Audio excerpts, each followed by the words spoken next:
All right, what's up guys? My name is Zach and today I am driving a 2019 Mazda CX-5 Grand Touring Reserve.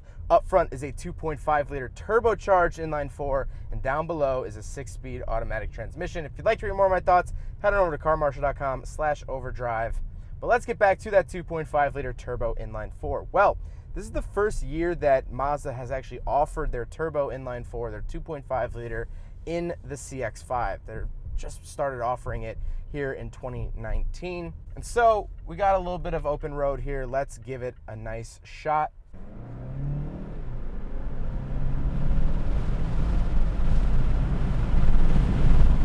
Not bad. Not bad at all. It definitely offers a good power bump over the stock 2.5 liter that comes in all the other CX-5s. The power bump is about 63 horsepower to make it 250, but the best part is actually it gets a better torque bump. It makes 310 foot-pounds of torque, which is about 124 foot-pounds more than the regular NA 2.5 liter in the lower trim levels. That's a pretty hefty bump, and I really like that. Now, miles per gallon does suffer a little bit.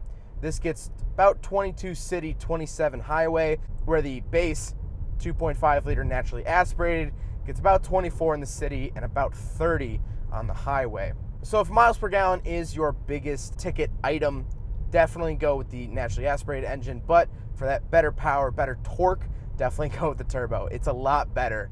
Now, like I said, paired to it is a 6-speed automatic transmission. Nothing too crazy here. It does have sport mode, and we'll talk about that once we get to the center console, but really no complaints here. You can plus minus it if you want. And then last but not least, the Grand Touring Reserve, which I will be referring to as just the Reserve from here on out, is all-wheel drive. So let's talk about the interior. Well, in front of me, I have 3 gauges. The center gauge is actually a digital gauge. So this is new for 2019. There's actually a digital gauge in the center for the speedometer. On the left is the tachometer and actually an MPG gauge that moves really, really smooth. The electronics in this car, the digital gauges actually move really, really smooth. And I really like that. I hate it when digital gauges are laggy. Then on the right, I do have fuel, distance till empty, as well as an analog fuel gauge and the coolant temperature. On the steering wheel, I have radar cruise control on the right, and then my volume, track change, phone options on the left. I like the steering wheel. It's a nice steering wheel. It fits well in my hands. I really don't have too many complaints about it. The leather feels a little bit weird, but then again, this car only has 500 miles on it. It hasn't really been broken in yet. Another thing that I really like about the CX-5 over others is that this actually has a heads-up display. Now, I've complained about this in the past. The old heads-up display that Mazda used to put in their cars looked like a Happy Meal toy. This is actually integrated into the dash and has a nice, clean, and simple heads-up display. It'll tell me my lane keep assist, my speed in actual digits, and then it actually reads the street signs and it'll show me speed when there's a stop sign and stuff like that. I really, really like that. I think it's clean. I think it's integrated really well. You can turn the brightness down if you don't want it. The old ones, you couldn't really turn off the heads-up display. You couldn't put the plastic away, and I really, really did not like that. To the left, I have traction control off, lane keep assist off, as well as the tailgate, which the tailgate you can actually set to memory. So if you have a shorter garage or if you have a bike rack on the back or something, you could set the car to remember that height, and so you won't go up and, bump the garage or bump your bike rack on something. That's really nice. On the door, we just have power windows, power mirrors, nothing too crazy there. Although, when you lock the Reserve, it actually folds the mirrors in, which is really nice. Then we come to the center screen, the infotainment system. I am so happy that the Reserve, the 2019 Reserve, has Apple CarPlay. My biggest gripe with our 2018 Mazda CX-5 is the fact that it does not have Apple CarPlay.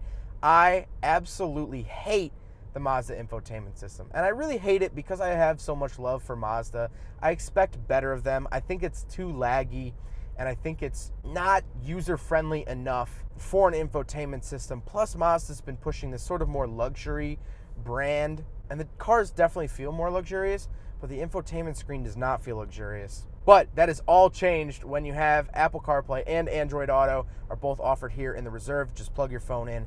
Thank you, Mazda, for doing this. This solves 90% of my problems with the CX-5, and the other 10% has been solved too, but we'll get to that in a second. So down below the now beloved infotainment system, we have 2 vents, and then we have our climate controls. I do have a heated steering wheel, which is really nice, and And then I also have heated and ventilated seats. That's part of the Reserve package, is you get ventilated seats and or also known as air conditioned seats. Super, super nice. And another nice feature going off the climate controls is that there's actually windshield wiper heaters on the windshield. So you'll notice these little strips. So in the wintertime, it'll actually de-ice your windshield wipers so they don't freeze and you don't have to stick them up in the air like a freaking lunatic. And that's really, really nice. That's a really nice cold weather feature. Then we come to the shifter. Nothing too crazy here. Like I said, you could plus minus it if you would like.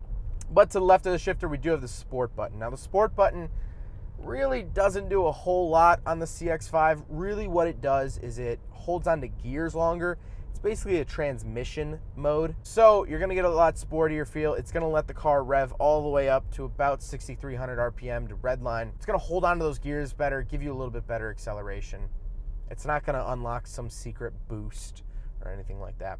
Then down below the shifter, we get the auto hold brake, so you can hit that, press the brake down, and you're good. And then this is where we have the control module for that center screen. So it's a joystick. I think it has really good feedback. I think it has some of the best feedback in the industry. I like the way it feels. I can kind of do everything I need to do without looking down too much, and I think that's a big thing. It's a big safety thing, is that I don't have to look down to figure out how to get to my music. I can just do it all through the little joystick, and I really, really like that. Then we have two cup holders and a center console. Nothing too crazy there. There's a USB port in the center console. I do get a nice sunroof in the CX-5.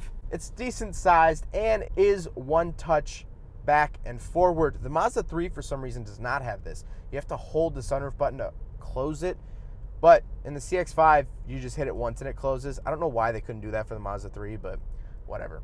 So let's move on to the seats. They are actual leather with nice stitching. You should really like it. It's a lot classier, but the other 10% of what I didn't like about the CX-5 has been solved here.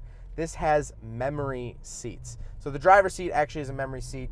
It'll have two different memory settings. I really like that. You know, I review a lot of cars and I always feel bad moving people's seats. And so memory seats are a must-have for me because then I can move the seat as I want. And once the owner gets back into their own car, which thank you, Michael, for letting me review your CX-5. But speaking of seats, this is a four-door, so we will do a back seat review. Okay, so we are in the back of the 2019 Mazda CX-5 Grand Touring Reserve, and good amount of space. I get my own two little vents. The nice sort of wood grain looking stuff carries on to the rear doors, but my favorite feature of the back seat, center console has 3 levels of heated seats for either side and two 2.1 amp USB chargers inside the center console. I really like that. The leather stitching carries on back here onto the doors as well as onto the seats. Overall, it's a really nice back seat. 4 people will fit very comfortably. Of course, it's not a 3-row, so 5 people, you could fit them definitely comfortably. It's not going to be as comfortable as a 3-row SUV, but that's totally fine. Overall, the back seat gets a 2 thumbs up with flying colors. Overall, just the quality of the interior is really nice. I have this sort of wood grain looking stuff on the door and the dash, and it just adds a really nice feel. I've always said that if you want to make a car feel luxurious, add more materials and it'll feel more luxurious. So let's talk about the looks of the Reserve. I think it looks great. I really do. I like the color. I think this is a very classy color from Mazda. You know, I love their Soul Red Metallic, but I just think it's a little bit too flashy for the CX-5. I think this gray looks really good. It looks classy. It looks grown up, and there's definitely something to be said about that, but it looks really good. And I'm very, very happy that they do not put a Grand Touring Reserve badge on the back of the car because it's way too wordy. Way too many words, Mazda. Way too many words. But I really do like the look. I think the CX-5 is one of the best looking SUVs out there on the market. I actually have a sort of interesting connection to this review. My family actually has a 2018 Mazda CX-5, and I've reviewed that on the channel, and I'll leave a link to that review at the end of the video if you'd like to see the 2018 Touring, so it's a lower trim level than this. And so I've had a lot of seat time in the new body style CX-5, and there are definitely differences between the 2018 Touring and the 2019 Reserve. Mainly, the gauges are a little bit different, the climate controls are a little bit different. It has Apple CarPlay, this has the windshield defrosters, this has memory seats, has the leather stitching. has the nicer interior. And so the difference really feels like when you're a kid and you finally get a bike and your parents say, okay, you can go anywhere in the neighborhood. And so you have this sense of freedom. You have this amazing feeling of, oh, I have free reign over this entire neighborhood. That's like owning a Mazda CX-5 Touring from 2018. But having a 2019 Grand Touring Reserve, that's like finally getting your license at age 16. And you have reign over your whole town. That's the difference between the two vehicles. Because I really thought the 2018 Touring was nice, but it's not as nice as the 2019 Grand Touring Reserve. This is just so much nicer. Mazda has really, really stepped up their game. In 2015, they split off from Ford. Ford finally sold their shares in Mazda. And so Mazda is now its own entity. It's self-owned at this point. It's no longer under the boot of Ford. And so now they've really been branching out. They've really stepped up their quality. The cars are just so much nicer. And this is really genuinely a nice vehicle to drive. The CX-5 rides nice, it's sporty, has great handling feel. But like I said, the interior is very luxurious. I love the interior. It's a nice place to be. And so if you're considering a midsize SUV, definitely take a look at the CX-5. If you can swing the money, because this does cost more than, of course, the base, I think it's definitely worth the value. I've driven cars that are more expensive that aren't nearly as nice. 2019s too, and I really, really like that. Well, I hope you guys enjoyed the video. I hope you guys learned something about the 2019 Mazda CX-5 Grand Touring Reserve. Don't forget to rate the video, comment on the video, subscribe if you really liked it. Take care, guys. There goes a sight from my soul.